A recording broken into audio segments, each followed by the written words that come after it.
Hey, Dr. Warren, how you doing? Fine. First time of the year. You can look at the camera, not to look at me, but the point is that I'm in your new place. You where are we at right now? Yeah, we've been here for about 2 years here at Lutheran School of Theology. We are renting a room here. The Lutheran School of Theology. Right. Yeah. Talk a little louder so we can hear you. So we've been here 2 years? 2 years, almost. 2 Where have I been? Well, you haven't been. You That was the old place. It was the old place, but you shot us outside. Remember? Right. That was about 6 months ago. Whenever. 6 months ago, right? Right. So anybody's welcome to come to see you work your magic. Right. It's free. But when they come here, it's not all about conspiracy theories, is it? No, it's not. It's what it is. It's about the truth, something that you needed to set you free, and to enlighten you on what's happening and what you must be doing about it right now, both from a physical, psychological, and spiritual level. You must begin. And you don't have a whole lot of time to continue to do what's necessary for you and your family, because we can see the signs that things are not getting any better economically, and then that leads to a whole lot of social issues that we deal with, crime and et cetera. We don't have time to get our act together. That's what you're saying? I'm saying that it's getting down to that point. Wow. Now you say we got to get spiritual. Well, you got to understand that what you're dealing with is that the people, or whatever you want to call them, Illuminati, whatever name you want to attach Illuminati, to it, Illuminati, whoever you want to attach, you can see that they don't have the love of the Father, the love of humanity in their heart and mind. The way that the real estate collapse has taken place, and these people have been, you got 25% of the houses underwater, you got huge amounts of foreclosure. So it's very clear that the people in charge don't have the people's benefits in mind. That's clear. I don't care what your religion is and what you believe, what you don't believe, but that you can clearly see that some inherently is wrong and is evil. Evil? Oh, yeah. Last time you called it Luciferian forces. Well, I said Luciferian forces. You're dealing with something on a spiritual nature, spiritual forces of darkness that clearly has not intended to empower these people, but which we see is that clearly that we're seeing something that tends to want to be to enslave the people. Look, in Hitler's Germany, 95% of the churches endorsed Hitler. Now, it's funny that none of the churches have come out against Wall Street vehemently. They haven't come out against the government in all their wars. They haven't said anything about all of these things that is literally tearing this country down. And just from a financial economic standpoint, it is destroying the people's standard of living. I mean, the way they live today, most people don't realize what they live today, 8 to 10 years down the road, by the time we get 2020, into this decade, the living standards, you will not believe the living standards that's in this country. You can just go to the food store and see what's transpiring. You can see the money that you have in your pocket. It doesn't hold any value. You can see all those social issues, the tuition in the schools. I mean, The college, going to college is astronomical. It's astronomical. To go to college. That's right. It's crazy. Now, the thing about it, I think a lot of folks, they haven't come to grips with that. They went to college. They got skills, but the standard of living is still, for most Americans, not all, but most Americans, the standard of living will continue to decline. 80% of people going to college, I think, their standard of living will decline. I mean, there's no question about it. Just in terms of the point is, just look at the college loans. There's $1 trillion that college students owe. I mean, that's a phenomenal sum of money. That's almost 10% of the gross national product. The economy of the United States is roughly 15 trillion. So we're talking about $1 trillion is what college students owe, and the average debt is about $30,000 a year. So you get a job making you in debt. Most college students are in debt to a credit card, maybe $5,000 or $6,000. Let's say $6,000, $7,000. That's $36,000. So you go out and get a job at 40. So they're insolvent. Right, they're already in debt. They're already indentured servant. They're already an indentured servant here. Wow. That's how most. A lot of whites came here to America early. They came over as indentured servants because if they wasn't connected with some group, or we got a free trip, all expenses paid. To work for free. Work for free. Now the thing about it, that means if you don't have a college degree, if you don't have any skills, marketable skills, you're going to be even worse off.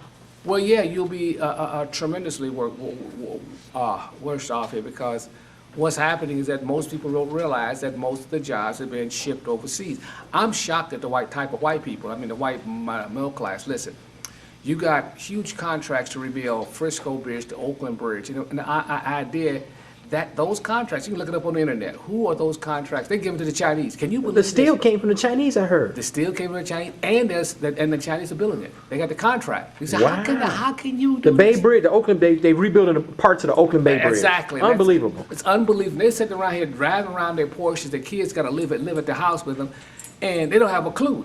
I said, listen, you better get up off your butt and start demanding that, listen, these jobs have got to come back from these Asians. I don't care what it is. We have to go into depression, whatever it is, because you cannot have a country with no manufacturing capability. And if you think crime is wild, it's getting bucked, because you got to have something to sustain itself. I mean, you can't import everything, and service jobs just will not give you the standard of living that you're accustomed to. So you're saying, Dr. Warren, globalization has not been good for the average American worker? No, the globalization has basically been good for Wall Street and the banks and the multinational corporation. The average person, hasn't had any benefit from it at all, except maybe some price reduction. But that's totally irrelevant when you look at the other social and trade-offs that you have to have for those types of things. And multinational corporations, all this is beyond being Republican or Democrat. Oh, it's beyond that. It's beyond that in the sense that, listen, the thing is financial and economically, and neither the Democrat or the Republican, they both happen to destroy the American economy. Everybody talks about Clinton. You know, he goes around with these various book stocks, and he's, very well. I can't believe that he shouldn't be basically almost indicted for treason.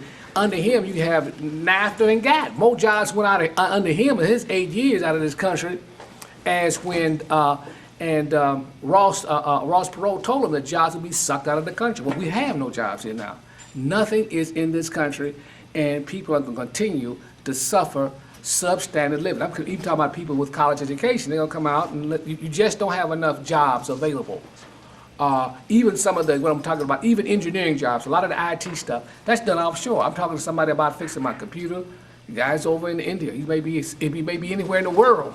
Well, if you call us to customer service, somebody's in India talking to you. Exactly. We know that. Right. So almost all of our jobs can be outsourced. Everything, most jobs, like I said, a great deal of jobs can be outsourced. Your farming can't, your policemen, electricians, maintenance and stuff, but most of that, cannot, but a great deal of the most, put it this way, living jobs that pay an extremely good living with low education, they've been shipped all offshore. Well, I'm trying to say, no matter if you have 4 or 5 degrees and no degrees, we're competing against the world, which is they're going to work for lower wages, meaning that our wages are going to be stagnant or declining here. Exactly, because the average engineer, say in India, they say the average engineer in China, he's lucky to make $10,000. Mm-hmm. Here, he can live very good on $10,000. The average engineer here is making $80,000-$90,000 a year. That don't include benefits. And I said, wait a minute, we'll ship this stuff over to them and have them do all the R&D, and it comes back here. And matter of fact, the parts are made there. So what's happening now is America is just assembling stuff. So if you're making 80, 90, 100,000, over 100,000, you should be prepared to be unemployed at some point. Oh yeah. The problem is, let me show you how stupid it is. Then Obama has the nerve to say that the Democrats, they're going to tax people with $250,000. $250,000 ain't no money no more in this country. Ain't no money, no. That ain't no money. No. People think guy makes $20,000 a month. That's $240,000. That ain't jack. Well, he probably got 2 kids in school. He's got to pay a mortgage, and Next thing you know, he's up here.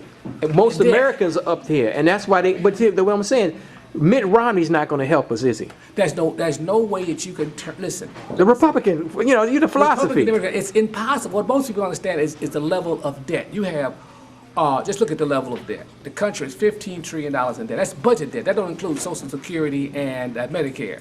I said Medicare. I didn't say Medicaid. Medicaid is just busted. That's the state's thing. Right. Listen, now the consumer has $1 trillion in what? $1 trillion in credit cards. He has another almost $1 trillion and a half.